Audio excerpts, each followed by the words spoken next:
Summer is right around the corner, so that means things are starting to heat up. So in this video, I'm going to give you a May garden checklist and show you some of the plants I got today that I'm going to add to my garden. But I want to help give you an idea of what you can add to your garden in May so you can prepare for the heat of the summer, especially if you live in a similar zone like me in zone 9. I'm in 9B to be more specific, but I also want to give you an update on some of the plants I'm growing in my garden. I did a May garden tour a couple of weeks ago, but I didn't cover everything. So I also want to give you an update on some of the other plants I didn't mention in that video.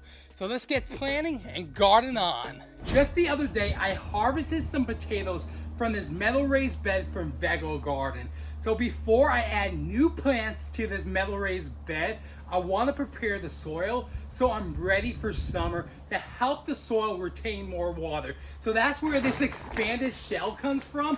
So this is basically just a byproduct of the natural gas industry. So when they frack for the natural gas, you have these little rocks and they heat these rocks to like 1100 degrees Fahrenheit and they pop like popcorn, and what's left is like little microscopic holes inside of the rocks. So then when you water, this expanded shell will just absorb all that extra water.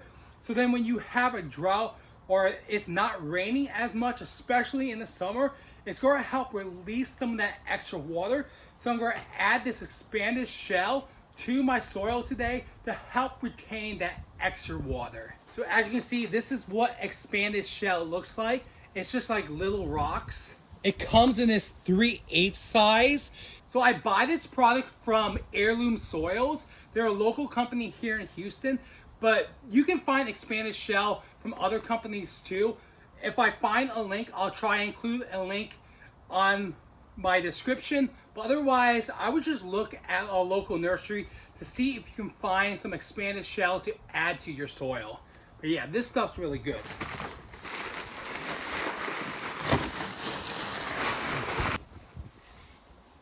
So I'm just going to go ahead and mix it in.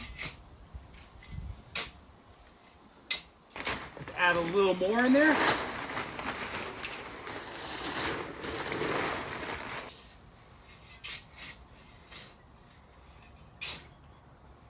So basically what's going to happen is the root system is going to wrap itself around this expanded shell so it can help absorb that extra water, especially during droughts. Want to save some for the other side too.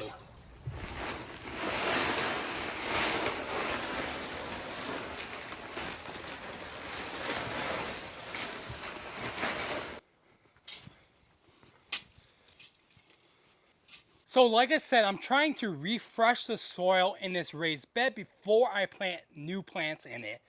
So I got a bag of their vegetable soil mix. Again, I'm using products from Heirloom Soils. They're a local company in Houston. But what the base of this product is leaf mold compost. It has mycorrhiza, and they don't use any peat moss. So instead of peat moss, they use Coco coir, which is a renewable resource. So as gardeners, we want to try to use renewable resources and not resources that are going to be depleted and can't be renewed. So Coco coir basically comes from a plant, the coconut tree, whereas peat moss comes from peat bogs that's not replaceable, and it took thousands of years to develop those peat bogs. So yeah, so I'm going to refresh this soil with a bag of Heirloom Soils vegetable mix, and the base of that vegetable mix is leaf mold compost, mycorrhizas, and other types of really good ingredients, including Coco coir. Just get that in there. This stuff's like black gold. Look at that. Looks like really good soil right here. There's also pine bark compost in here too, which is a really good ingredient for your soil. Just go ahead and mix that in with everything else. So the first plant I'll be adding to my garden today in this May garden checklist are sweet potatoes. So like I mentioned earlier, I grew regular potatoes in this bed. I had red Lesotho and Kennebec potatoes. But did you know that sweet potatoes are a completely different plant than your regular potatoes. So this is in a completely different family. And whereas your regular potatoes, like say the red Lesota and the Kennebec, they're more of a cool season vegetable. Sweet potatoes are a warm season vegetable. So considering I live in zone 9B and these are a warm season plant and things are starting to warm up, this is the perfect succession plant to add to this raised bed after harvesting my red Lesota and Kennebec potatoes. So the next plant I'm adding to my garden today are some watermelon. So typically this probably wouldn't be ideal to plant together as a companion, but since sweet potatoes primarily grow under the ground, I thought maybe if I grow watermelon vertically, it would be okay. So it's a bit of an experiment. So follow along to see if this works. But I have two variety of watermelon today. I have a sugar baby and crimson red. So I'm going to intercrop these with the sweet potatoes and hopefully use vertical gardening to allow me to grow both plants at the same time in the same raised bed. My dog Ripley. Don't jump in this raised bed, girl. No, get down, girl. Stay. You know what one common problem so many gardeners have is that we buy too many plants. And we have to figure out where we're going to put everything. But you know, I guess it's not that too big of a problem. Alright guys, so I'm super excited for this next plant. I've been wanting to grow sugarcane for a while now, so I finally got some. But this is a dwarf variety, so instead of growing like 9 feet tall, this is only going to grow 6 to 7 feet tall. So pretty excited to get it into my garden. I got 2 plants today, so yeah, I want to grow my own sugarcane. It's going to be really fun making my own sugar. So like I mentioned earlier, I'm going to prepare for the summer. And one of the ways I'm preparing for the summer is by using mulch. So the mulch I'm using today is Coco coir. So I mentioned earlier about Coco coir, how it's in that soil from Heirloom Soils. But Coco coir also makes a good mulch. So let's go ahead and use Coco coir as a mulch for these sweet potatoes and watermelons. And hopefully we'll have enough for the sugarcane too. If not, I'll have to get some more. This stuff is super silky and soft. You feel it.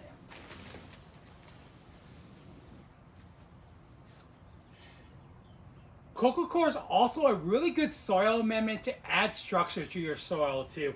So you can prevent it from clunking together. So it's basically going to help keep your soil nice and loose, which is what you want and need. Well, I have about half a bag left of this Coco coir. But I want to save some for my apple tree too, because last year I used Coco coir as a mulch for my apple trees and it worked out pretty well.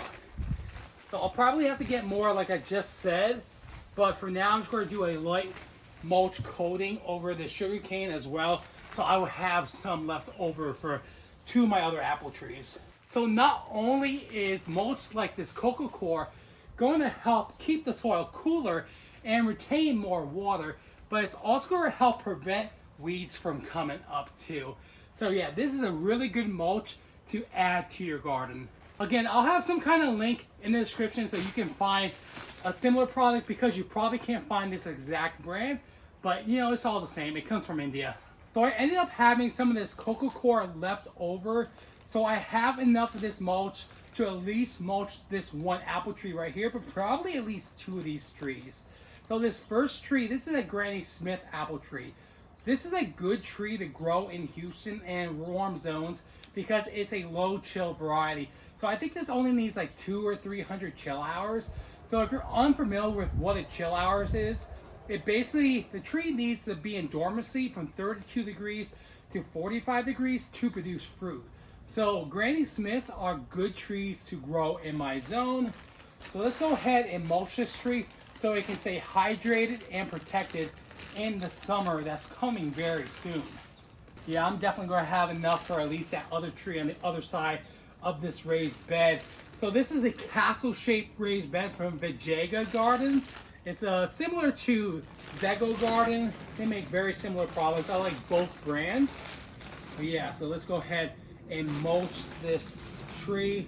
But the reason why I like this raised bed, this is one of my favorite raised beds in my garden, is I'm able to grow fruit trees and say like peppers. So on both ends I have apple trees growing, and then in the middle I have peppers and basil growing.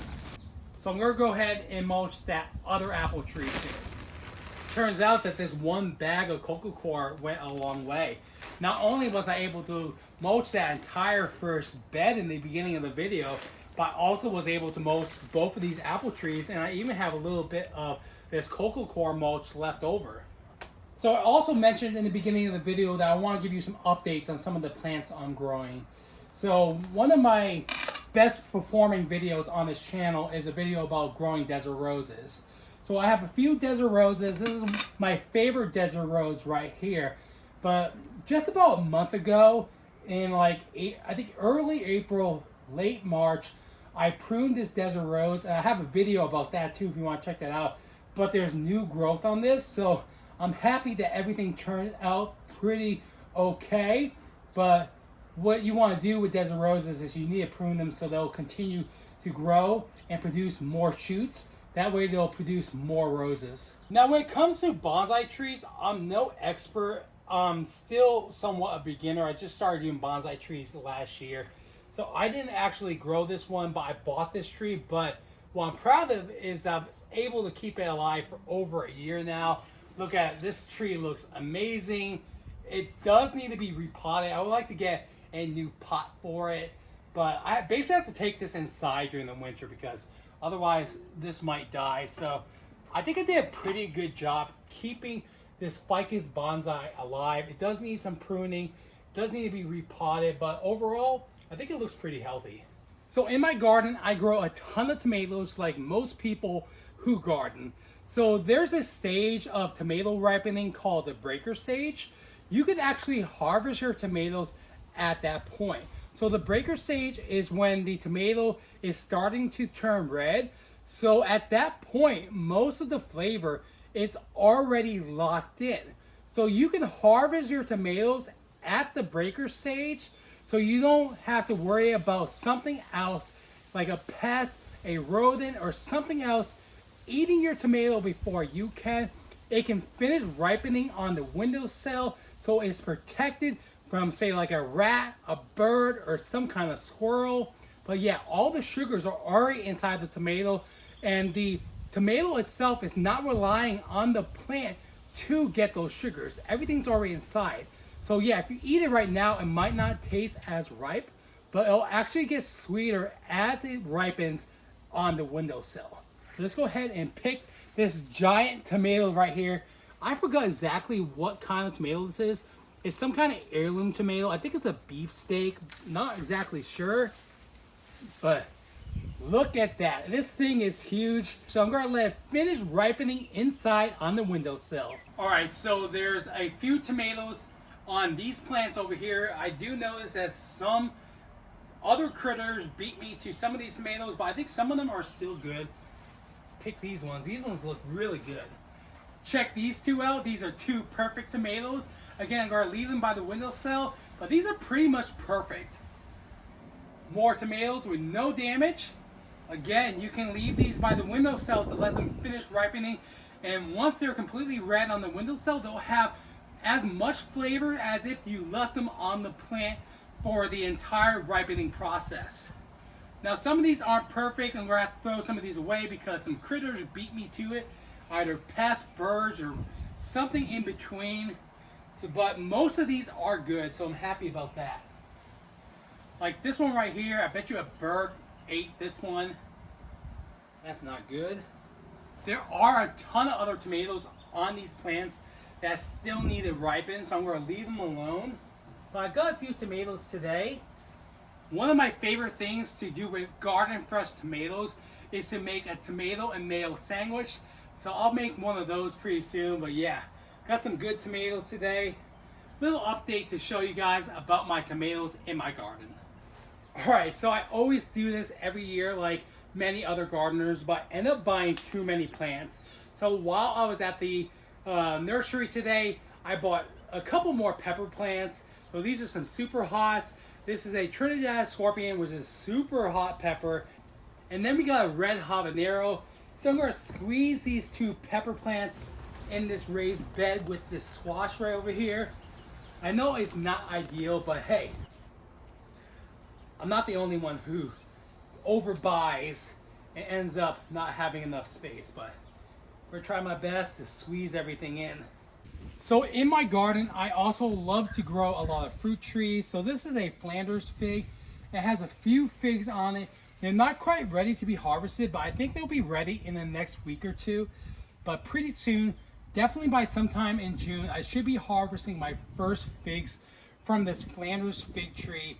So this is supposed to be a really good tasting fig tree. It's supposed to be one of the best tasting fig trees out there. So I'm really excited to try this. But then right next to it, I have one of my largest fig trees. I've had this for over 2 years now. I've been doing some air laying on it, so I'm propagating some new clones of this other fig tree that I've had for a couple years now. I plan on planting it at this place called Farm Dirt, where they're trying to do a food forest, but it's basically a composting place. But so I should be having some new propagations ready from this other fig tree pretty soon. I also want to show you my bonfire peach tree. So if you want to grow peaches, but you don't have the space to dig them in the ground and you want a dwarf variety, this is a great variety to grow. So it has a bunch of peaches on it. So I just got this tree earlier this year. When I bought it, it had a ton of flowers on it, but now it has peaches. So these peaches are better for like baking, so making like a peach pie rather than eating them raw, because they are a little tough, so you're better off baking them. But yeah, it's pretty cool that I have a ton of little peaches on this dwarf peach tree, my first year of growing it. But I'm growing it in a 25-gallon plastic container. As far as the soil, I'm using the fruit tree and citrus soil mix from Heirloom Soil, which is a really good soil mix. But yeah, so Heirloom Soils, they make a ton of great products. I did a video where I went out to Heirloom Soils and Luis over there gave me a tour. So if you want to check out that video too, we break down how to make really good soils, and they showed me how they make their soils. Alright guys, so I thought I was going to lose daylight and not finish everything on time, but I got everything done in this May garden checklist. Got everything planted. Gave you guys a little bit of an update on some of the other things I'm growing in my garden. Let me know in the comments what you're growing or what you plan on planting in May. Until the next time, I'll catch you on the flip side of the garden. Thanks for watching.